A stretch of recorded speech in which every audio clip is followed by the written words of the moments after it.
In our journey through building a theoretical framework for your research, we have discussed what is a theory, what theory is not, what is a theory for. Today, we'll tackle a thorny but critical topic, ambiguous construct. In applied fields like leadership, management, and organizational science, we often encounter constructs which are the key concepts or variables in our theories that are very fuzzy, contested, or foggy in meanings. In fact, educational administration scholar Donald Willower metaphorically titled an article, Fighting the Fog, to critique the obscurity of postmodern theory.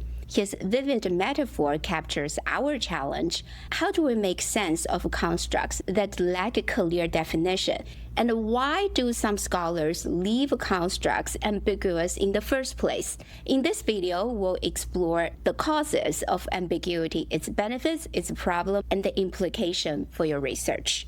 Why do scholars often disagree about the meaning of key constructs? There are several root causes of construct ambiguity and some intellectual functions it may serve. Let's first break down the major causes. In many applied domains, important constructs are inherently contested. Different schools of thought or theoretical paradigms attach their own meanings. For example, leadership has been defined in hundreds of ways over the past century. Some see leadership as traits of individuals, others say relationships or influence processes, and still others see social constructions. Each group uses the same word leadership, but often means something slightly or vastly different. This contest of definition can stem from genuine scholar disagreement. Each researcher emphasizes aspect they think matters most. Scientists operating in different paradigms may use the same term, but cannot translate it perfectly between their theoretical framework. A classic example comes from physics, math in Newtonian versus Einsteinian physics. It's not the same construct at all, even though it has the same name. Similarly, in social sciences, one theory's leadership effectiveness may be another theory's managerial efficiency. The terminology is contested, and until a consensus emerges, if ever, the construct remains ambiguous. Ambiguity often arises when different academic disciplines or subfields tackle the same general phenomena but develop their own constructs in isolation. Each field may coin its own terms and measures. This leads to what David Wetton called a Tower of Babel problem in management theory. Scholars talk past one another because we lack a shared language. Consider how decision-making is studied in psychologists who may talk about cognitive biases or risk tolerance. Economists have constructs like expected utility or bounded rationality, and organizational theorists discuss decision speed, politics, or consensus. All of them are studying decision-making, but the construct and the jargon are different. That is a disciplinary silo. The result is a plethora of terms and theoretical frameworks that overlap without clear integration. Management research has been unusually silent on openly discussing constructs, even while borrowing constructs from sociology and psychology. This silence means different research communities may each use their own preferred definitions, which further contributes to construct ambiguity. The intellectual function here is that each discipline tailors constructs to its own needs, but at the cost of a shared language. Constructs may also be ambiguous because their meaning evolve over time as knowledge grows and context change. Early in the research area, a construct may be defined narrowly. Later, researchers broaden it or vice versa. A notable example is the construct of employee engagement. When it first gained traction in the early 2000s, engagement was often defined narrowly in terms of job involvement or organizational commitment, sometimes measured through proxies like satisfaction or intent to stay. However, later theories broadened the construct to include emotional, cognitive, and physical investment in work, often tied to energy, dedication, and absorption. As organizations began to adopt the term in practice, engagement further morphed into a catch-all phrase encompassing motivation, well-being, loyalty, and even performance outcomes. Today, this term of employee engagement is widely used but inconsistently defined, which creates challenges for both measurement and theory building. What started as a specific psychological state is now used as a managerial metric, a branding term, or a synonym for satisfaction. This highlights how conceptual drift can lead to construct ambiguity over time. Some constructs are ambiguous by their very nature. They're highly abstract. Think of organizational culture. Culture includes values, norms, artifacts, rituals, and more.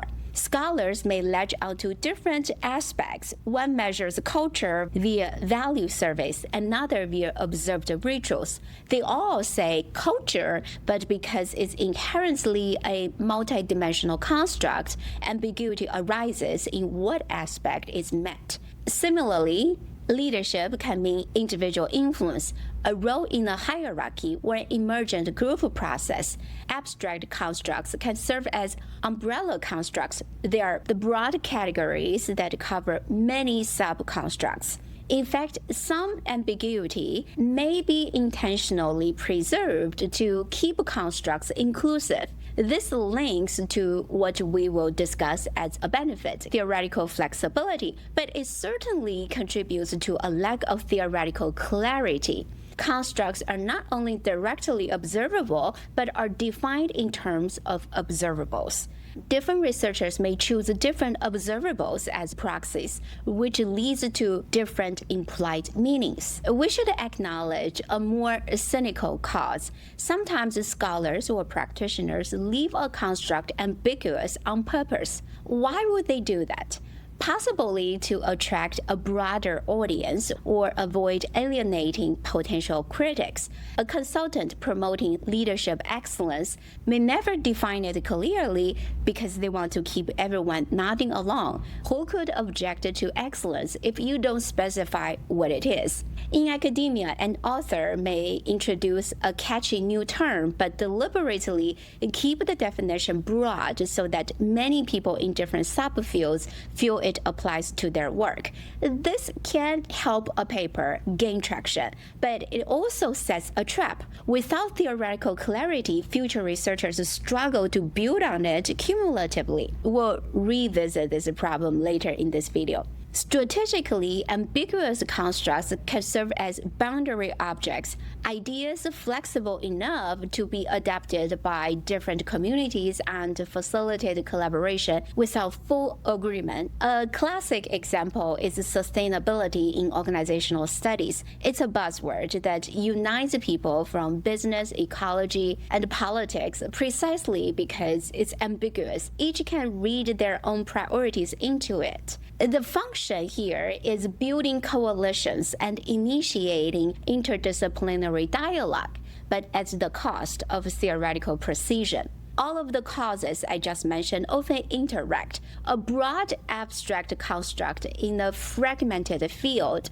with contested definitions is triply likely to be ambiguous. Management scholars often suffer from proliferation of terms. Old wine in new bottles. People relabel an existing construct with a new name. This creates jangle fallacy. I'll discuss this shortly. Understanding the causes of theoretical ambiguity allows us to diagnose the why behind ambiguous constructs instead of simply lamenting them. In some cases, ambiguity is a byproduct of a healthy scholarly diversity or creativity. In others, it signals a problem in need of a resolution. Before we judge ambiguity as good or bad, let's examine both sides. What benefits can ambiguous constructs offer for theory and research progress, and what problems do they create? It may seem counterintuitive to suggest ambiguity has benefits. After all, we're often told in academic writing that we need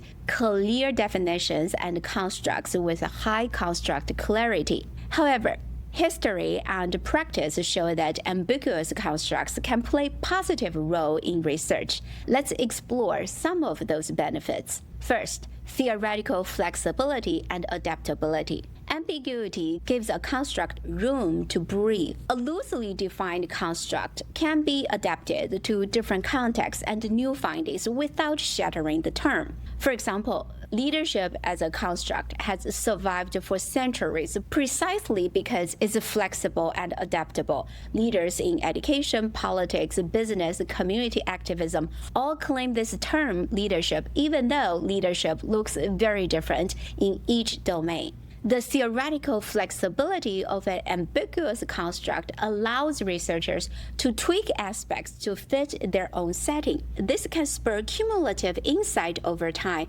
as each iteration teaches us something new while still under the big tent of the original label of leadership. It essentially allows theoretical constructs to be tried out in different ways, like hypotheses in an evolutionary process. Some conceptual looseness at the beginning of theory construction encourages creative variation, which is later disciplined by selection, which is theory testing and theory refinement. One could say ambiguous constructs provide that initial creative play. They are not so tightly specified that they cannot be reinterpreted. This can lead to theoretical innovation. If early scholars of intelligence had rigidly defined it as, say, score on a memory test, we may never have developed constructs like emotional intelligence or multiple intelligences. The initial ambiguity of what intelligence meant allowed theoretical flexibility for new sub-constructs to emerge.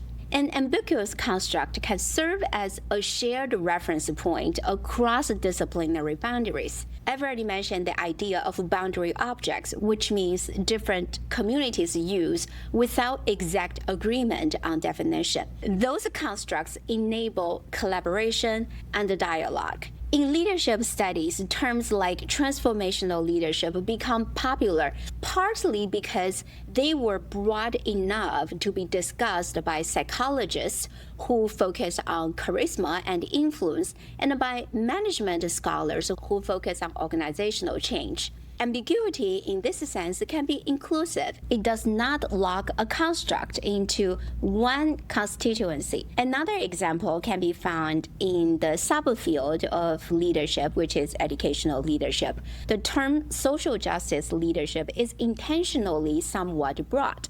The breadth of the construct, which is arguably theoretical ambiguity, has allowed researchers from different viewpoints to all rally under the big tent of social justice leadership. The benefit is that important complex problems often require multiple perspectives. An ambiguous umbrella construct can host those perspectives and viewpoints until more precise sub-constructs clarify pieces of it. Ambiguity can signal a construct information, which invites scholarly exploration. In times of scientific revolution, key terms are contested and fluid until a new paradigm solidifies. During that fluid period, ambiguity is actually a driver of intellectual inquiry. Researchers argue over definitions as part of working out the new theory. Similarly, in management and the social sciences, when a phenomenon is newly important, early constructs or concepts will often be very fuzzy. This fuzziness encourages scholarly inquiry. Researchers test different operational definitions, propose typologies, and debate meanings. Over time, this can lead to clearer definitions once evidence accumulates. But without the initial ambiguous constructs as a placeholder, researchers may not even realize they are studying the same general thing. Think of ambiguous constructs as scaffolding in a building under construction. The scaffolding, the loose constructs, allow multiple workers, in our case researchers and scholars, to get on the structure and do their pieces. Eventually, the building, which is the well-defined construct, takes shape and the scaffolding can be removed. In the interim, though, that ambiguous scaffold was necessary. For example, early researchers on organizational knowledge in the 1990s had different overlapping terms such as intellectual capital, knowledge management, and organizational learning. The lack of theoretical clarity was frustrating, but it spurred a decade of studies. By the 2000s, clearer frameworks like explicit versus tacit knowledge transfer mechanism were established, and some of the initial ambiguity receded. The evolutionary benefit was that construct ambiguity accommodated multiple hypotheses of what matters, which were then clarified through empirical research.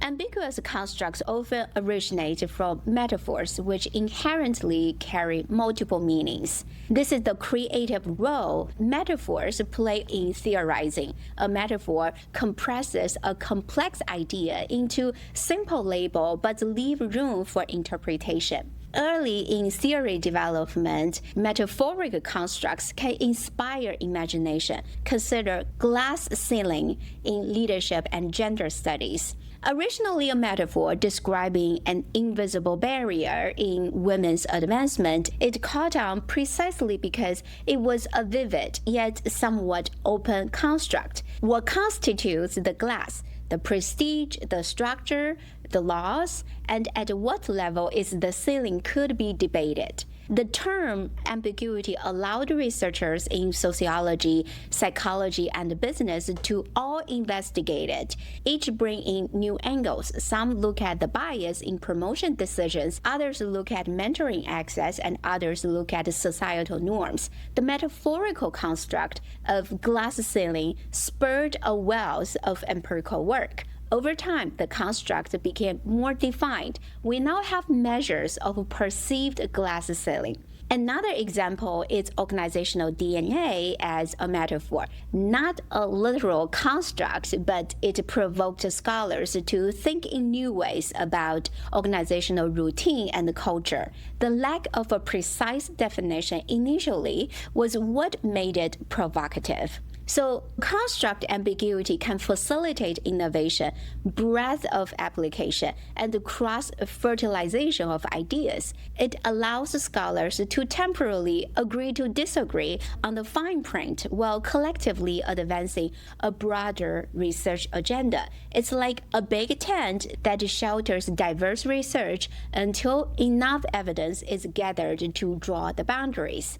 That said, ambiguity is a double-edged sword. The very same qualities that allow theoretical flexibility can also sow confusion and error. Next, we'll turn a critical eye to the problems caused by ambiguous constructs, especially when ambiguity persists unchecked. As we go through those problems, remember, the goal in your own research is to balance both, to know when some ambiguity is useful and when it is detrimental. Although ambiguity can have the benefits we discussed, it also poses serious problems for research. In general, science progresses best when we have clear, shared definitions that allow us to test theories and accumulate knowledge. Excessive ambiguity can derail that scientific process. Here are the major problems and pitfalls associated with ambiguous constructs. Ambiguous constructs open the door to two classic mistakes in reasoning. They are nicknamed the jingle fallacy and the jangle fallacy. The jingle fallacy assumes two different things are the same because they bear the same name.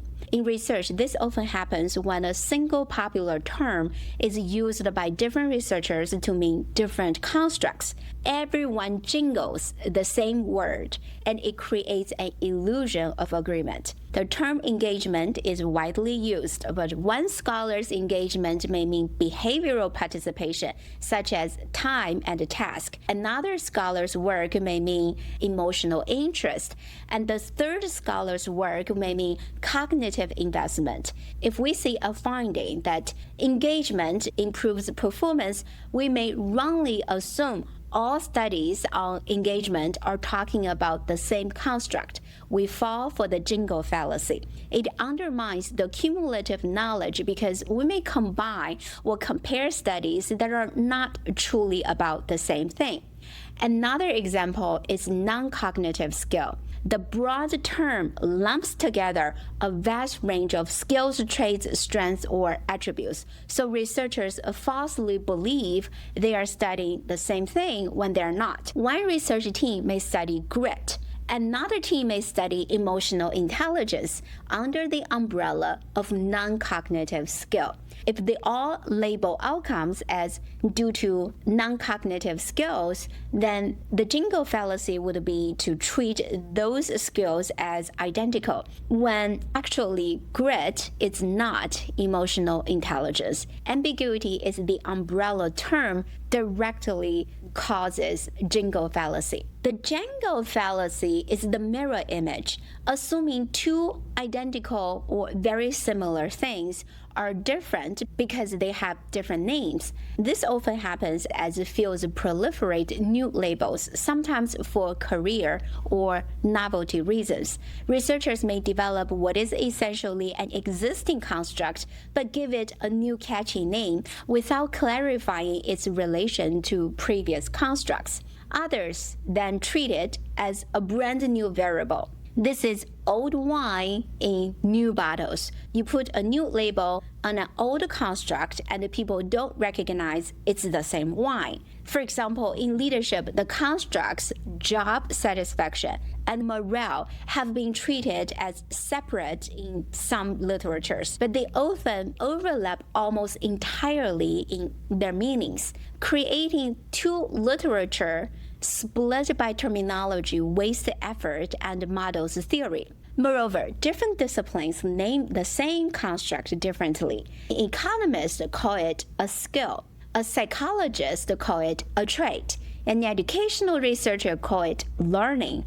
a philosopher call it character. But they may miss each other's findings due to terminology. This is jangle fallacy scenario exacerbated by ambiguous constructs. Both jingle and jangle fallacies thrive in an ambiguous construct environment. They make literature reviews and meta-analysis difficult because we must dig beneath names to discern if constructs align. Failing to do so means we may combine apples and oranges or treat the same apples as an apple and orange in two places. The result is a theoretical mess that confirmatory factor analysis and validity tests are needed to untangle the mess. For you as researchers in training, being aware of the jingle fallacy and jangle fallacy is very important when you define your constructs and when you review literature. You should always ask, is X essentially the same as Y under a different name,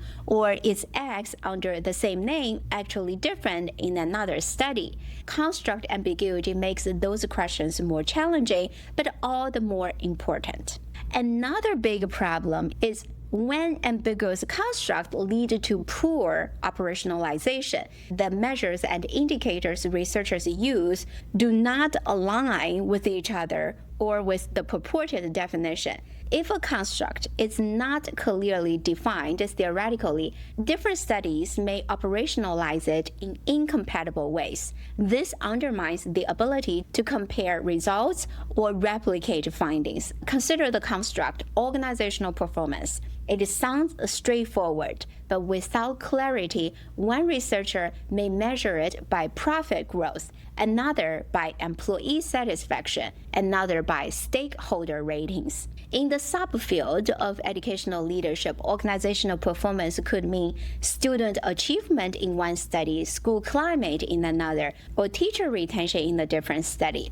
They could all publish findings on drivers of organizational performance, but are they even studying the same outcome? Probably not. Ambiguity in constructs meaning, in this case, organizational performance, leads to operational misalignment. As a result, a meta-analysis may find inconsistent or zero effects simply because the dependent variable was not consistent across studies. Similarly, in leadership research, leadership effectiveness has been operationalized as anything from subordinate ratings to team productivity to leader promotion rates. Without a clear construct definition, measures proliferate and we lose cumulative knowledge. This misalignment between theoretical definition and operational definition of a construct impedes theory testing. Constructs need clear operational definitions. A construct has meaning only insofar as we can observe it through indicators. If every study chooses different indicators due to construct ambiguity, it's like each is testing a slightly different theory. We cannot falsify or support the overarching theory consistently. An ambiguous construct undermines falsifiability. You cannot refute a theory if each test defines the core construct very differently. This is why Popper was very critical of theories that use imprecise construct because they destroy the testability of the theory. He pointed out how astrologers and Freudians could explain away failures by making their predictions and constructs very ambiguous, essentially moving the goalpost. For example, if a construct, leadership, not clearly defined, any negative finding can be dismissed. Oh, that outcome didn't improve. Perhaps true leadership was not present, since true leadership was never clearly defined in the first place. This is a form of operational misalignment turned into a loophole. Without agreed indicators, which is a clear definition of the construct, there is always wiggle room to claim support or dodge refutation. That is detrimental for scientific progress. From a practical standpoint, if you're working on your research and you identify ambiguous construct as central, you must be extremely careful to define it and justify your measurement choices. Otherwise, your dissertation committee members or peer reviewers from journals can rightly ask, how do you know your findings are about this construct and not something else entirely? Operational alignment, which means making sure your chosen metrics truly capture your intended meaning of the construct, is key to avoid ambiguous constructs. When constructs remain ambiguous, fields struggle to build on each other's work. A good theory clearly defines what the constructs are and how they relate. Without clarity on the what, research communities become fragmented as they lack a common vocabulary and experience a Tower of Babel effect. You can also imagine a jigsaw puzzle where each researcher is crafting pieces without a reference picture. Even if each pieces is well researched, they may not interlock. For example, in organizational science, construct ambiguity has led to construct proliferation. Dozens of overlapping constructs for similar phenomena: commitment, engagement, identification, satisfaction, many of which are interrelated. Without theoretical clarity, it's very challenging to see if findings from one study on commitment can inform another study on engagement. In leadership research, one scholar may study ethical leadership, while another study may investigate moral leadership. Are they distinct or overlapping? Ambiguity keeps that unclear, and the field ends up with parallel conversations. A symptom is when you see multiple literature review on seemingly different topics that actually cover the same ground with different terms. This fragmentation means wasted effort and slow progress. A researcher reading the literature may feel lost in the maze of terminology, which I call a terminological jungle, and unsure if they truly cover the topic. Moreover, ambiguous constructs impede theory integration. It is difficult to build larger frameworks, for example, connecting micro-level leadership behavior theories with macro-level organizational outcome theories if the core constructs are wobbly. As one remedy, methodologists recommend explicitly synthesizing definitions and even conducting construct clarity exercises in literature review. For example, we identified 15 definitions of X. For this study, we adopt definition 7 for reasons ABC.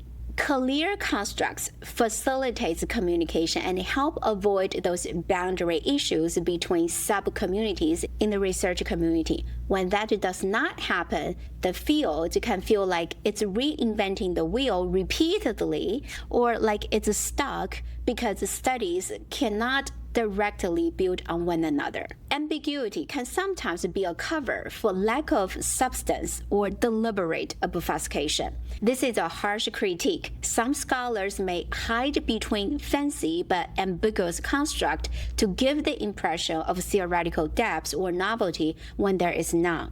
Donald Willower's critique of postmodernism, titled Fighting the Fog, took aim at what he saw as the growing influence of obscurantist language and anti-empirical tendencies in educational administration research. He argued that certain postmodern writers rely on dense, abstract jargon, terms like textuality, discourse, and decentering that often lacked clear definitions or actionable applications for school leadership. Rather than enhancing understanding, this rhetoric created a fog, which is a metaphor for the theoretical murkiness and interpretive subjectivism. In Willower's view, that theoretical fog obscured rational analysis and impeded the pursuit of usable knowledge. Back in the late 1990s, Don Willower warned that educational administration research was drifting away from empirical inquiry and logical argumentation toward a discourse that privileged rhetorical flourish over clarity and relativism over rigor. The problem here is that ambiguous constructs avoid empirical scrutiny. If nobody quite knows what a construct means, it's difficult to challenge the author on it. In research, if a construct is introduced with great fanfare but never clearly defined, readers may project their own understanding and assume depth that is not actually provided. This can perpetuate theories that are not truly testable or useful because they ride on connotation and implication more than construct ambiguity. Astrologers can make predictions so ambiguous that they can hardly fail. It turns unfalsifiable ambiguity into a trick. They can say, you may face an important decision this month, or someone close to you is hiding something. Those statements are so broad and emotionally resonant that nearly anyone can interpret them as true after the fact. Because they are impossible to clearly verify or falsify, they create an illusion of insight without the risk of being wrong. Scientific theories must be clear and bold enough to be proven wrong under specific conditions if they are to be taken seriously. Likewise, some management or leadership literature may declare something like organizations need more spiritual leadership to achieve true success. But if spiritual leadership is not defined clearly, who can refute that? Any positive outcome can be claimed as evidence. success happened, therefore spiritual leadership must have been present, and any negative outcome can be excused. The organization failed, they must have lacked spiritual leadership. This proves how needed spiritual leadership is in organizations. This rhetorical obfuscation means the construct is used more as a slogan or pervasive device than as a scientific construct. It can mislead practitioners or policymakers who think they're getting actionable advice when really they're getting is nebulous platitude. Another subtle version of this problem is construct rebranding for novelty's sake. Not exactly malicious, but driven by academic incentive. A scholar may take a well-studied construct, give it a new name and slight twist, and sell it as a new construct. This leads to jangle fallacy, as we've discussed, but it's also a bit of rhetorical strategy to get published. If reviewers and readers don't catch that it's old wine in new bottles, the literature gets cluttered and progress dilutes. Ambiguous constructs pose a threat to internal validity, external validity, and construct validity of research findings. Internally, if your construct is not clear, you may not even be testing what you think you are, which undermines internal validity of causal conclusions. Externally, if readers interpret your construct differently, they may misapply your findings. For example, a study on leadership training may define the leadership in a very narrow way,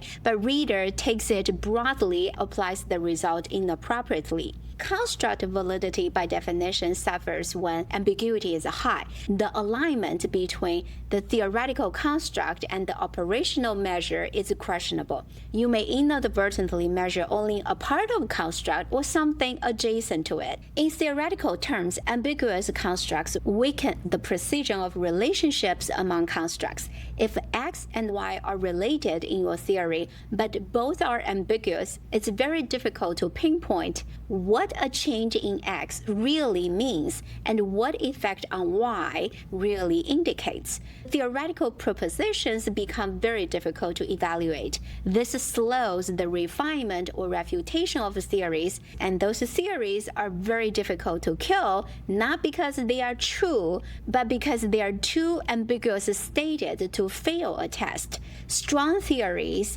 require that we could say in principle what evidence would contradict them. With ambiguous construct, that principle is ambiguous. To sum up the problems, ambiguous constructs can confuse researchers, mislead accumulation of knowledge, create measurement chaos, provide cover for untestable theories, and hinder clear application. No wonder journal reviewers and editors often list a lack of construct clarity as a reason for rejecting papers. So as researchers, we all need to pay more attention to defining and articulating our constructs clearly. Now that we've examined why constructs become ambiguous, when that can be useful, and how it can hinder the scientific progress, let's turn the focus to you. As researchers building your theoretical framework, you will inevitably grapple with ambiguous construct in your research. Whether your research is qualitative or quantitative, theoretical or empirical, you will need to define your key constructs and justify those definitions in your academic writing. Here are some of the guidelines to help you turn the pitfalls of ambiguity into opportunities for clarity and rigor. First, be explicit in defining constructs. It may sound obvious, but it's very surprising how many papers don't clearly define their constructs. Make it a point early in your writing to provide a theoretical definition for each important construct. Draw on existing definition from the literature. Often there will be multiple definitions. Don't shy away from mentioning that variance. For example, leadership has been defined in a wide variety of ways. For this study, I define leadership as X, adapted from author, because in doing so, you diagnose any ambiguity up front and stake your claims on a specific meaning. This helps readers know exactly how to interpret your work and prevents the jingle fallacy when they compare it to others. Remember, one component of theory is what. Without clearly defining your construct, you don't have that what in your theoretical framework. A good practice is to include a table in your literature review that summarizes different definitions used by past authors and highlights the one you adopt and justify your choice. Second, specify dimensions and scope conditions. If your construct is inherently broad or multiple dimensional, like organizational effectiveness or social capital, you need to break it down. Specify if you are focusing on particular dimensions. For example, by social capital, I refer specifically to relational social capital, that is, trust and network ties between individuals, as opposed to cognitive or structural social capital, which refers to shared codes or network configuration. This level of detail reduces ambiguity. Scope conditions are also important. Make it clear when and where your definition applies. A leadership construct defined in the context of corporate teams may not apply wholesale to volunteer nonprofits. Mention your context. Articulating scope conditions and coherence among terms is part of construct clarity. Be precise about the who, where, and when of your construct, and you avoid readers overextending your definition and also marks its boundaries, which is intellectually honest. Third, align operationalization with conceptual definition. Once you define a construct, operationalize it in a way that matches that definition. This seems straightforward, but it's a common weakness. For example, if you define employee engagement as psychological investment in work, don't measure it only by observing attendance records. That measure captures a behavior, which is showing up, which may only partially reflect the psychological state you defined. Instead, you may use a survey instrument that aligns with the psychological aspect.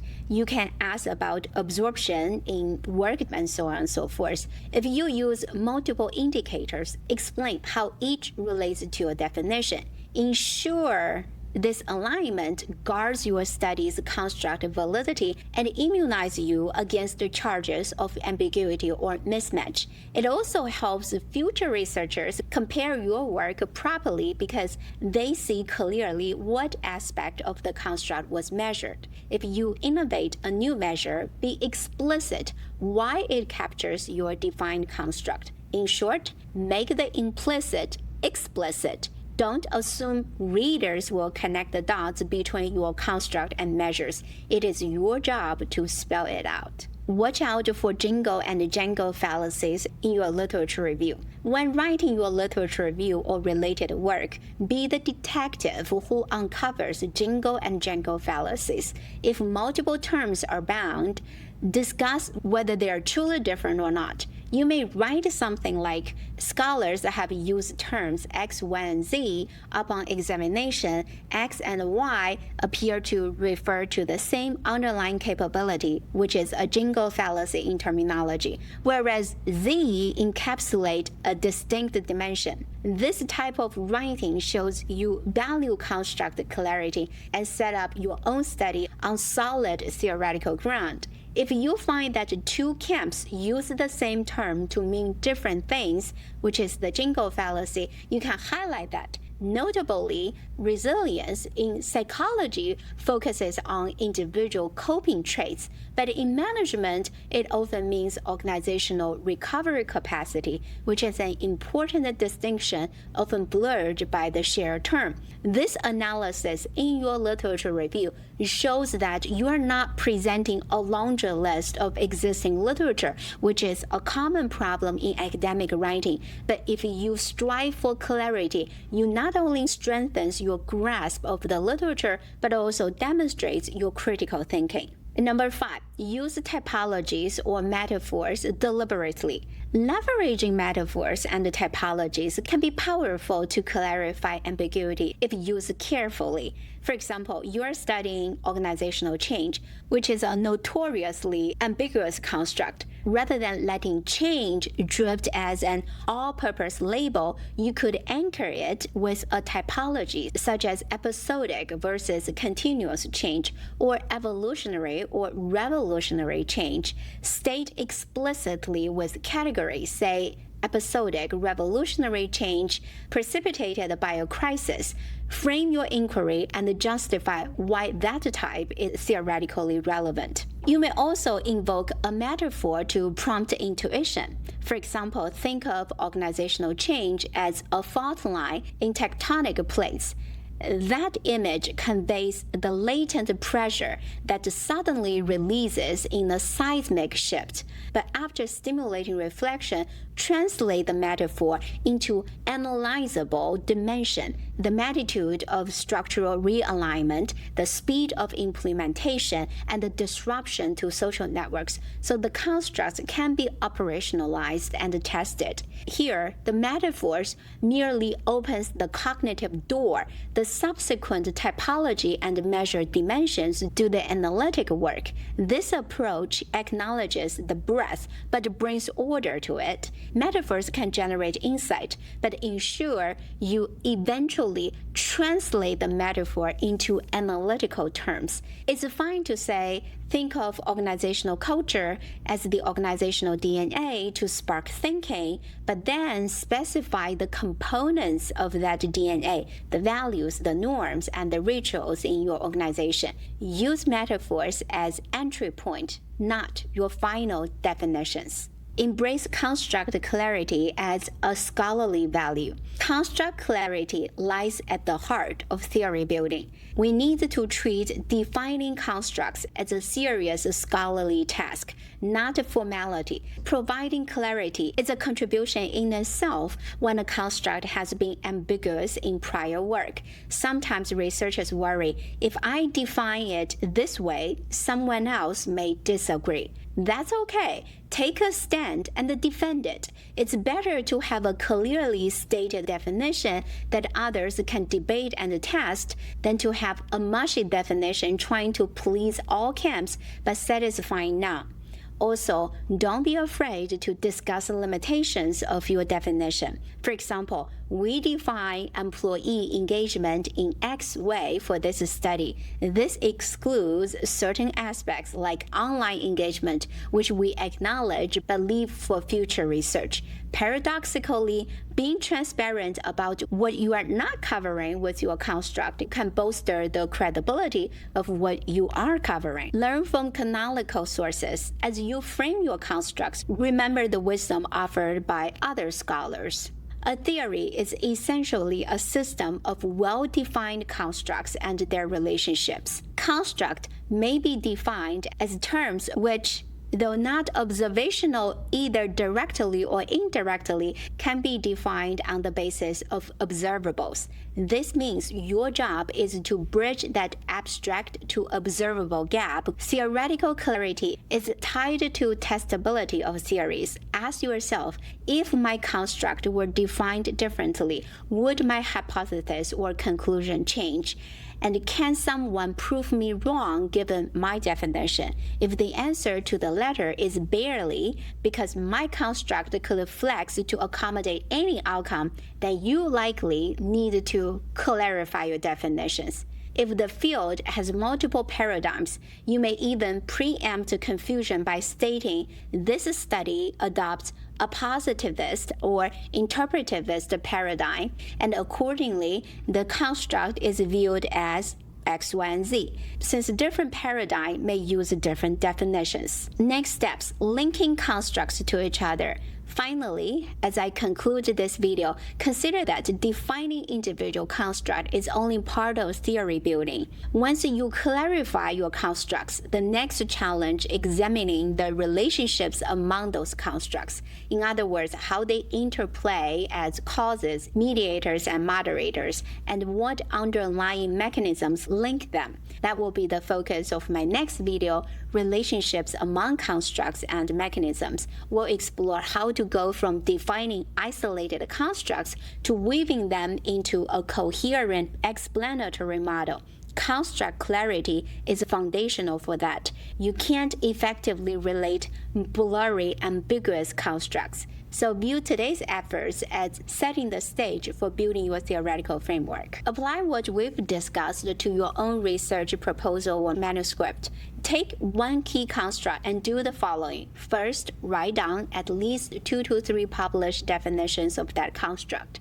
And second, draft your own definition. Explain how your definition draws from or improved on those existing definitions. Third, list the specific indicators or measures you will use to justify why they reflect your definition. Fourth, identify any closely related terms in the literature and clarify whether they are synonyms, subconstructs, or distinct constructs relative to your construct. This exercise helps sharpen your thinking and potentially preempt many tough questions later on. You may even discover that what you thought was a single construct is actually 2 different ones, or vice versa. That kind of insight can strengthen your theoretical framework.